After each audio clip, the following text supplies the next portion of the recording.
እግዚአብሔርን የማይወድ እናቱን የማይወድ ቤተክርስቲያንን የማይወድ ቅዱሳንን የማይወድ ሰው የእግዚአብሔርን ቁጣ ብቻ ተሸክሞ የሚኖር ሰው ማለት ነው። ይሄ ለመቅሰፍት የታጨ ራሱን ለመቅሰፍት ያዘጋጀና ያጨ ሰው ማለት ይሄ ነው። እና እግዚአብሔርን በወደድንበት እመቤታችን እንድንወዳት አምላክ ወዶ ወደሷ ያደረባት እስመ አፍቀረ ንጉሥ ስነኪ ንጉሥ ውበትሽን ወዶሻልና ወዷልና ተብሎ ለአምላክ ሙሽርነት የታጨች ወመነኑ ምድረ መፍትወ ይላል ቅዱስ ዳዊት። የተወደደችውን ምድር ናቁ ይላቸዋል እስራኤላውያን። የተወደደችውን ምድር ናቁ መዝሙር 105 ላይ ሲናገር የተወደደችውን ምድር ከነዓንን ናቋት። ስለ ናቋትም እግዚአብሔር መንገድ ላይ በነዘርባብ እየቀጨ አስቀራቸው። ከድንግል ማርያም በላይ የተወደደ ምድር የት ይገኛል? ፍሬ ሕይወት ኢየሱስ ክርስቶስን ይዛ የተገኘች ምድር እሷን አየቲ ዛቲን ተታስተሪ ከምሩቅ ከመማይቶት ብሪት ከመፀሐይ እንደ ጨረቃ የደመቀች እንደ ፀሐይ የሞቀች ከሩቅ የምትታይ ያቺ ማናት ተብሎ የተነገረላት የግብፅን ውሃ የማትጠጣው ያቺ መልካሚቱ ምድር ዘዳግም 11 ላይ እንደ ምድረ ግብፅ ያለች አይደለችም አለ። የምድር ውሃ አትጠጣም። የግብፅ ምድር ከሰማይ ዝናብ የሚጠጣ ነው እንጂ ከሰማይ ዝናብ አያገኝም። የአባይን ውሃ ብቻ የሚጠጣ። እኔ የምሰጣችሁ ምድር እንደ ግብፅ ምድር አይደለችም፣ ከሰማይ ጠል የምትረካ ናት ብሏል ዘዳግም 11 ላይ ሲናገር። ይህ ማለት ነው የኔ እናት ድንግል ማርያም የወንድ ዘር የምታውቅ አይደለችም፣ የሰማይ ጠልን የምትረካ ናት ማለት ጠለ ምሕረት ወልደ እግዚአብሔርን ይዛ የምትገኝ ናት እንጂ ለተጠሙት ሰዎች ሁሉ የምሕረት ውሃ ልጇን ይዛ የምትመጣ ናት እንጂ የወንድ ዘር የምታውቅ አይደለችም። ያችሁም የተወደደች ምድር ናት። እንዲያው ምን ይላል ሙሴ ሲናገር ይቺ የምሰጣችሁ ምድር እግዚአብሔር አምላካችሁ አለ ከመጀመሪያው ዓመት እስከ መጨረሻው ዓመት ድረስ የሚያያት ናት ማለት እግዚአብሔር ዓለም ሳይፈጠርም ዓለምም ሲፈጥርም ዓለምም እስከሚያልፍ ድረስ የሚያያት እናቱ እመቤታችን ናት። የተወደደችው ምድር ዓለምን ሲፈጥር እሷን እያየ ይፈጠራል። ሲወለድም እሷን አይቶ የተወለደባት፣ ሲሰቀልም እሷን አይቶ የተሰቀለባት፣ ሲያርግም እሷን አይቶ ያረገባት፣ እሷ ባለችበት ሀብተ መንፈስ ቅዱስን የላከባት፣ እንደገናም ደግሞ ሲመጣ በእሷ ሥጋ የሚገለጥባት እናቱ እመቤታችን ቅድስት ድንግል ማርያም ወላዲተ አምላክ ይችም ትባላለች የተወደደችው ምድር።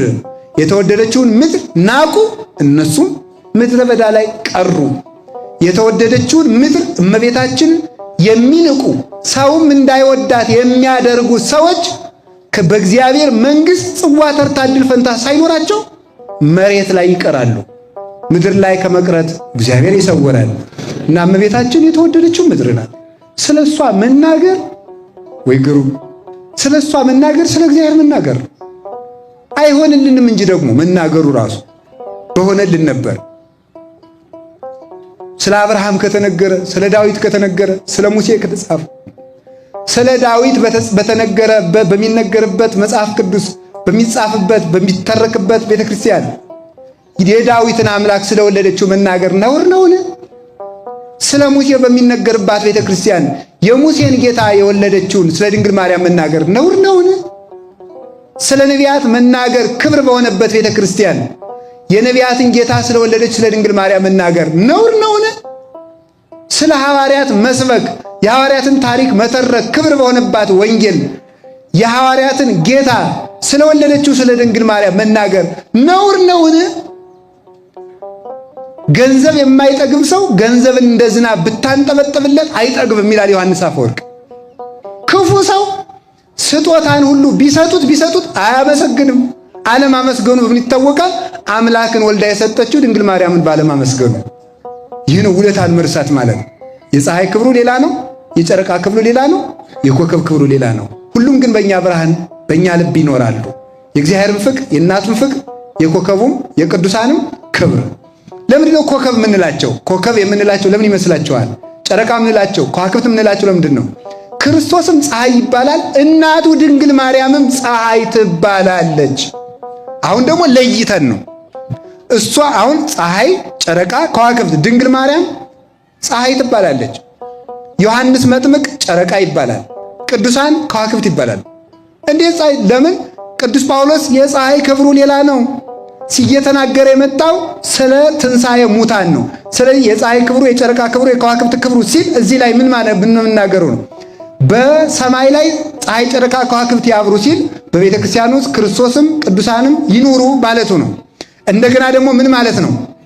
አይ ቅዱስ ጳውሎስ ደግሞ ለትንሣኤ በተናገረበት አንቀጹ ደግሞ ለይቶ ፍጥረት ሁሉ ይነሳል፣ ግን የፀሐይ ክብር ሌላ፣ የጨረቃ ክብር ሌላ፣ የኮከብ ክብር ሌላ ሁሉ እንደሆነ እኛም እንደየክብራችን መነሳቱን እነሳለን፣ ግን ክብራችን ግን ክብራችን ይዘን እነሳለን ብሎ በክብር እንደምንላይ ተናግሯል። ስለዚህ በጨረቃ በፀሐይ የመሰላቸው ባለ 100 ፍሬ፣ እስኪ ባለ 100 ፍሬ በሉ። በጨረቃ የመሰላቸው ባለ 60 ፍሬ፣ እስኪ ባለ 60 ፍሬ በሉ። በኮከብ የመሰላቸው ደግሞ ባለ 30 ፍሬ ናቸው ማለት ነው። የባለ 100 ጌታ እኮ ነው ያለ። ማን ያለ? ጌታ። ምድሩ አበቀለ፣ 30 ያፈራል፣ 60 ያፈራል፣ 100 ያፈራል። ባለ 100ውን ባለ 100 ብለህ ትናገርለታለህ እንጂ ባለ 60 ብትል እግዚአብሔር ያከበረውን ማን ይከሰዋል? 100 ያፈራውን 60 ማለት ክደት ነው። 60 ያፈራውን 30 ማለት ክደት ነው። 30 ያፈራውን ባዶ ማለት ክደት ነው። ድንግል ማርያም ከ100 በላይ ያፈራች ናት። በእውነት ማለት ከ100 በላይ ያፈራች። ባለ 100ውን እንዴት ክብር ትቀንሳለህ? እግዚአብሔር 100 የሚያፈራለ 60 የሚያፈራለ 30 የሚያፈራለ እያለ አንተ የለም 60 ነው ባለ 100ውን ከባለ 30ው ጋር እኩል ነው እንዴት ትላለህ? አንተ 30ውን እንኳን አልጀመርከውም። ሳትጀምር ባለ 100ውን ከኔ ከባለ 30ው ጋር እኩል ነው ማለት ትዕቢት ነው፣ ዲያብሎሳዊነት ነው። ባለ 100 ባለ 60 ባለ 30 አለ ብሎ ለይቶ ባለቤቱ ተነግሮናል። ስለዚህ ቅዱስ ጳውሎስ ባለ 100ውን ፀሐይ አለው፣ ባለ 60ውን ጨረቃ አለው፣ ባለ 30ውን ደግሞ ኮከብ አለው። ድንግል ማርያም ከባለ 100 በላይ ናት። ባለ 60 ያፈሩ አሉ፣ ሰማዕታት ናቸው። ከዛስ ደግሞ ባለ 30 ያፈሩ አሉ፣ መነኮሳት ናቸው።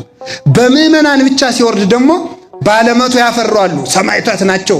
መከራውን እንደ ምግብ እየተሻሙ የሚበሉት የሚቀበሉት፣ መከራ አያምልጠኝ የሚሉት ለክርስቶስ ብለው ሰማዕታት። ባለ 60 የተባሉት ደግሞ መነኮሳት ናቸው። የመነኮሳትን መከራ የሚያውቀው መነኩሴ ብቻ ነው። መቼም እናንተ መቼም አታውቁትም አይደል? መነኩሴ መሳደብ ብቻ ነው የምታውቁት። መነኩሴ አትሳደቡ፣ እውነቴን ነው፣ ነውር ነው። እንዲሁ ዝም ብሎ የማይሆንለትን ሰው ከበሮ አሉ በሰው እጅ ሲያዩት ሲይዟትሳ አንዳንድ ቀን እንደው በጽጌ መጋረጃው ተገልጦ ሊቃውንት ሲያሸበሽቡ መርጌታ የሆናቸው አይመስላችሁ?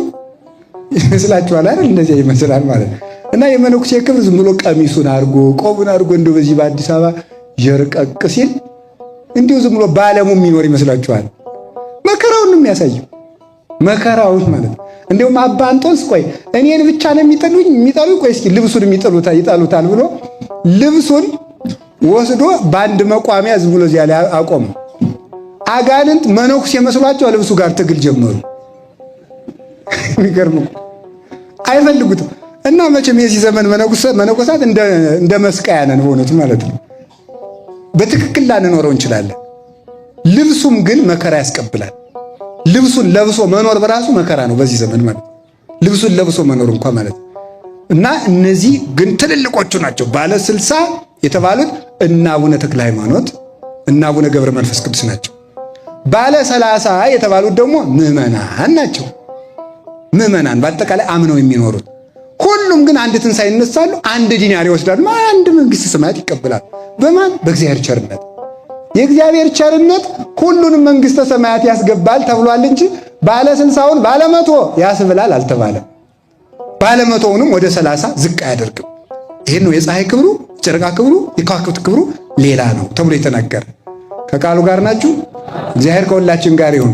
ለምንድን ነው ፀሐይ፣ ጨረቃ፣ ከዋክብት የምንላቸው ስንበሉ ቅዱሳን ለምንድን ነው በብርሃን የምንመስላቸው ሲባል አንደኛ ፀሐይ፣ ጨረቃ፣ ከዋክብት የተፈጠሩ እሁድ ጨለማ ከተፈጠረ በኋላ ነው።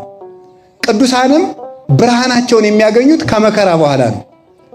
ሳይዘሩ በቀል ይሆናል አይደል? አይደረስ እኮ ነው። ተኝቶ ዝም ብሎ ኢየሱስ ተገለጠልኝ ይላል። ተኝቶ ግን አርጎ ተኝቶ ነው። ይሄ ነው ጨለማ ሳይፈጠር የተፈጠረ ፀሐይ ማለት ነው። ማለት ጨለማ ገና ከእሁድ በፊት የተፈጠረ ማለት ይሄ ሳይዘሩት የበቀለ ማለት ይሄ ነው። ይሄ እግዚአብሔር እኮ ሁሉንም ተመልከቱ። ጥቀ አብይ ግብርከ እግዚኦ ሁሉ በጥበብ ገበርከ ይላል ቅዱስ ዳዊት። አቤቱ ስራ ሁሉ ድንቅ ነው፣ ሁሉንም በጥበብ አደረግከው ይላል።